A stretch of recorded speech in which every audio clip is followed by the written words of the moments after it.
Hi guys, tara, samahan nyo ko. At andito nga pala kami sa kapihan ni Gunyong na matatagpuan sa Tagaytay Santa Rosa Road, Barangay Francisco, Tagaytay City.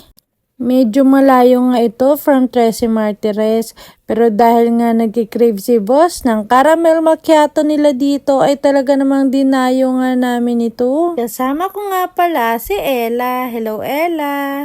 Happy nga ang bulinggit at nagustuhan niya ang ambience nila dito.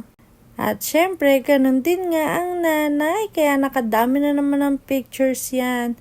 Legit nga na maganda and super relaxing nga talaga dito. Lakas maka good vibes pa.